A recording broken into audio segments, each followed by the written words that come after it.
बोलेंगे एक बार, जय ज्योति जय क्रांति। जय ज्योति जय क्रांति। आवाज नहीं आई?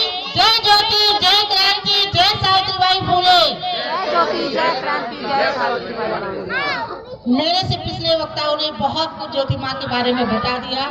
मैं आपसे बस इतना ही बताना चाहूंगी कि आज ज्योतिबा फुले नहीं होती, सावित्रीबाई फुले हमारी माँ ना होती, राष्ट्र माता ना होती, तो मैं आपके बीच में यहाँ खड़ी ना होती।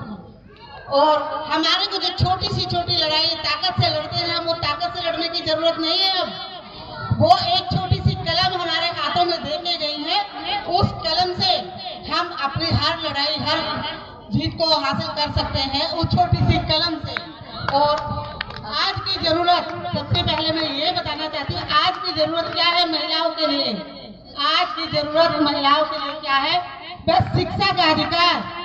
हर माँ बहन बेटी यहाँ जितने लोग भी बैठे हैं, मेरी सभी से एक ही प्रार्थना है, अपनी बच्चियों को एक तो बोझ ना समझे और अपनी बच्चियों के बराबर उनको शिक्षा का अधिकार दे।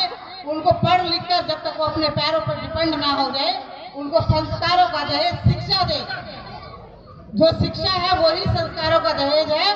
आज जैसे माताएं बहनें चिंता करने लग जाती हैं कि मेरी बेटी हो गई है, काम नहीं है, धंधा नहीं है, दहेज हम कैसे देंगे, शादी कैसे करेंगे। तो दहेज जैसी कुप्रथा आज जो है, सावित्रीबाई फुले ने हमारी कौन सी कुप्रथाओं से लड़ा? क्योंकि 9 वर्ष की आयु में उनकी शादी हो गई थी और वो एक बाल विवाह हुआ था। तो उन्होंने बाल विवाह से पीड़ित होकर सबसे पहली आवाज उठाई कि बाल विवाह नहीं करना चाहिए जब तक बालिग की अर्जी ना हो जाए। ये सावित्रीबाई की पहली पहल थी। दूसरी उन्होंने उठाई कि सती प्रथा जब भी कोई महिला बड़े पुरुष से छोटी आयु में शादी कर दी जाती थी और वो पुरुष अपनी आयु से डेथ होता था, लेकिन उस महिलाओं को क्या सजा दी जाती थी? उसको सती प्रथा, उसको जिंदा जला दिया जाता था।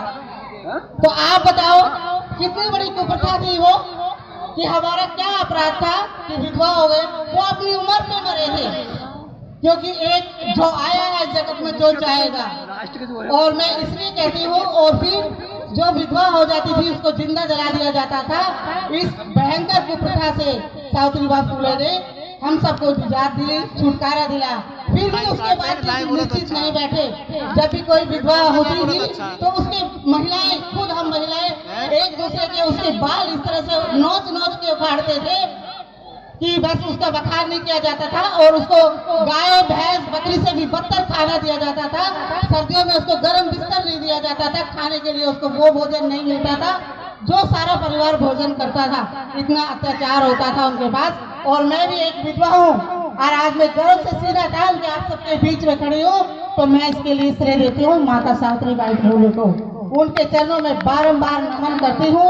और मेरे पिछले वक्ताओं ने बहुत कुछ सावित्रीबाई फुले के बारे में बताया। प्यारी प्यारी बच्चों ने अपने गाने के माध्यम से बताया, अपने गीतों के माध्यम से बताया कि सावित्रीबाई फुले हमारे लिए क्या थी।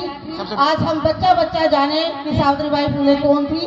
देश की प्रधानमंत्री, इस भारत के लिए अगर देश की प्रधानमंत्री इंदिरा गांधी बनी तो उसका श्रेय भी मेरी माता सावित्रीबाई फुले को जाता है।